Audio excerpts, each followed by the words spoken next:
Hello दोस्तों, मेरा नाम है संग्राम और आज दिन 15 जुलाई 2026। तो चलिए दोस्तों देखते हैं क्या हाल है हमारे पोर्टफोलियो का। तो चलिए दोस्तों देखते हैं क्या हाल है हमारे पोर्टफोलियो का। सबसे पहले दोस्तों देख लेते हैं हमारा जीरोधा का ट्रेडिंग अकाउंट क्या कहता है। निफ्टी बैंक हमारा 600 से 660 पॉइंट के करीब बढ़ा हुआ है, जो कि हमारा 1 से 1.5% के करीब है। निफ्टी 50 हमारा 140 से 150 पॉइंट के करीब बढ़ा हुआ है, जो कि हमारा 1% के करीब है। दोस्तों देखा जाए तो आज एक अच्छा खासा बुलिश डे के जैसा लग रहा है दोस्तों। तो चलिए दोस्तों देख लेते हैं इंडिविजुअल स्टॉक्स का क्या हाल है। एलटी फूड्स हमारा 0.5% के करीब गिरा हुआ है। पीरामल फाइनेंस हमारा 1 से 2% के करीब बढ़ा हुआ है। यूपीएल हमारा 1 से 1.5% के करीब बढ़ा हुआ है। टाटा स्टील हमारा 0.5% के करीब बढ़ा हुआ है। जनरल इंश्योरेंस हमारा 1% के करीब बढ़ा हुआ है। पीएफसी हमारा 1% के करीब बढ़ा हुआ है। टाटा मोटर कमर्शियल व्हीकल 1% के करीब बढ़ा हुआ है। टाटा मोटर पैसेंजर व्हीकल 0.5% के करीब बढ़ा हुआ है। वेदांत हमारा 0.5% के करीब बढ़ा हुआ है। वेदांत स्टील हमारा 2 से 3% के करीब गिरा हुआ है। वेदांत पावर हमारा 0.5% के करीब बढ़ा हुआ है। वेदांत एल्यूमिना हमारा 0.5% के करीब गिरा हुआ है।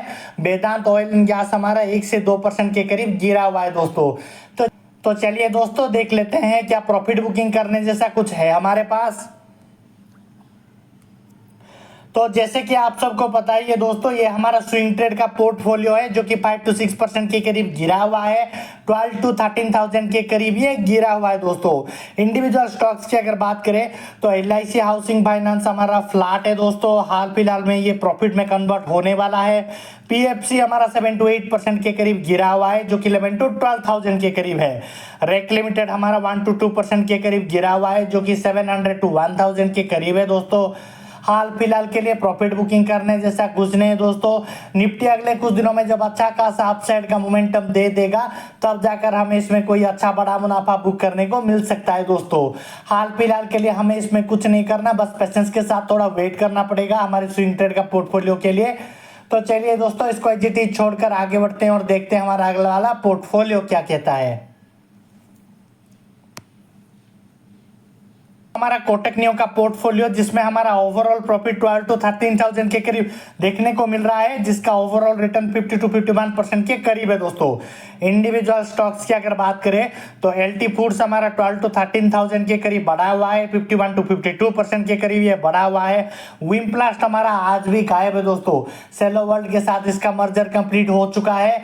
कुछ ही दिनों बाद नए वैल्यूएशन के साथ हमारे पास विमप्लास्ट नए वैल्यूएशन के साथ आ जाएगा। उसमें कुछ अच्छा खासा बड़ा मुनाफा देखने को मिल जाएगा, ऐसा मुझे लगता है दोस्तों। लेकिन हाल फिलहाल के लिए कुछ नहीं देखने को मिल रहा है। थोड़ा और पेशेंस के साथ हमें वेट करना पड़ेगा, ताकि नए वैल्यूएशन में हम कुछ अच्छा खासा प्रॉफिट देखने को मिल जाए। तो चलिए दोस्तों आगे बढ़ते हैं।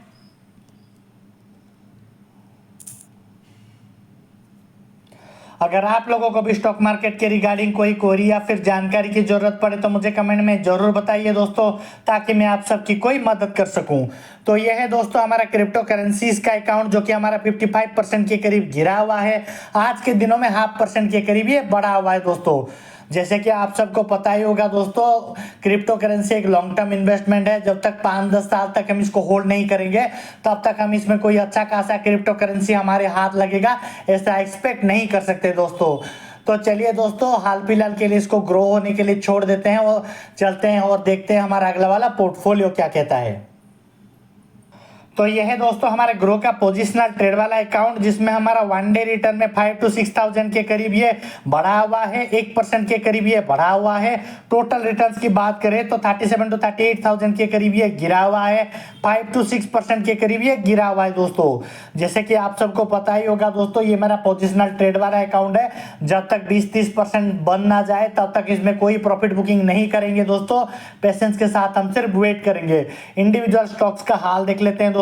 रेक लिमिटेड हमारा 30 to 31,000 के करीब ये गिरा हुआ है। 6 to 7% के करीब ये गिरा हुआ है। PFC हमारा 6 to 7,000 के करीब ये गिरा हुआ है।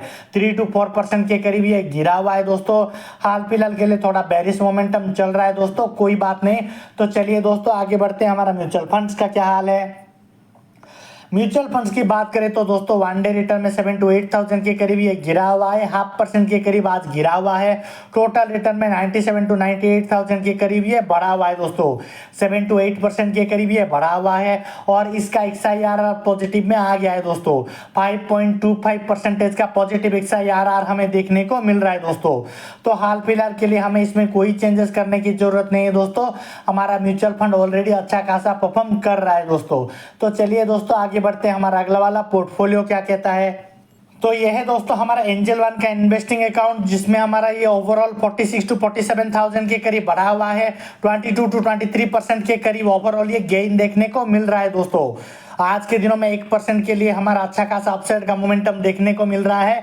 इसका म्यूचुअल फंड्स की बात करें तो 7 to 8% के करीब ये बढ़ा हुआ है। और इसका XIRR भी पॉजिटिव में आ गया है दोस्तों, 4.23% का पॉजिटिव XIRR हमें देखने को मिल रहा है दोस्तों। इक्विटी की बात करें तो 45 to 46,000 के करीब ये बढ़ा हुआ है। 23 to 24% के करीब ये बढ़ा हुआ है दोस्तों। एनालिस्ट की बात करते हैं, मिड कैप हमारा 48 to 49% के करीब बढ़ा हुआ है। लार्ज कैप हमारा 1 to 2% के करीब बढ़ा हुआ है। स्मॉल कैप हमारा 126 to 127% के करीब बढ़ा हुआ है दोस्तों। सेक्टर वाइज देख लेते हैं, फाइनेंस और हाउसिंग हमारा 130 to 139% के करीब बढ़ा हुआ है। ऑटोमोबाइल और ट्रक्स हमारा 71 to 72% के करीब बढ़ा हुआ है। स्टील और आयरन हमारा 19 to 20% के करीब बढ़ा हुआ है। ऑटोमोबाइल और पैसेंजर कार 38 to 39% के करीब गिरा हुआ है। पेस्टिसाइड और एग्रोकेमिकल 11 to 12% के करीब बढ़ा हुआ है। ऑदर्स में हमारा 10 to 11% के करीब ये बढ़ा हुआ है। ऑदर्स में हमारा फाइनेंस और NBFC 1 to 2% के करीब गिरा हुआ है। 1116 से 1117% के करीब हमारा ये बढ़ा हुआ है। मेटल और नॉन फ्यूरस हमारा 2 to 3% के करीब गिरा हुआ है। पावर जनरेशन हमारा 37 to 38% के करीब गिरा हुआ है। ऑयल और रिफाइनरी 66 to 67% के करीब गिरा हुआ है। मेटल और फ्यूरस हमारा 3 to 4% के करीब गिरा हुआ है। तो चलिए दोस्तों इंडिविजुअल स्टॉक्स का हाल देख लेते हैं। वेदांत एल्यूमिना हमारा 1117 से 1118% के करीब बढ़ा हुआ है। पीरामल फाइनेंस हमारा 139 to 140% के करीब बढ़ा हुआ है। Tata motor commercial vehicle 70 to 71% के करीब बढ़ा हुआ है। टाटा स्टील हमारा 19 to 20% के करीब बढ़ा हुआ है। यूपीएल हमारा 11 to 12% के करीब बढ़ा हुआ है। पीएफसी हमारा 0.5% से 1% के करीब बढ़ा हुआ है। वेदांत हमारा 2 to 3% के करीब गिरा हुआ है। वेदांत स्टील हमारा 2 to 3% के करीब गिरा हुआ है। जनरल इंश्योरेंस हमारा 4 से 5% के करीब गिरा हुआ है। वेदांत पावर हमारा 37 to 38% के करीब गिरा हुआ है। Tata motor passenger vehicle 38 to 39% के करीब गिरा हुआ है। वेदांत ऑयल एंड गैस हमारा 66 to 67% के करीब गिरा हुआ है। आज हमारा इक्विटी अच्छा खासा परफॉर्म कर रहा है दोस्तों, डरने की कोई बात नहीं है। तो चलिए दोस्तों मिलते हैं हम हमारे अगले वाले एपिसोड कल में।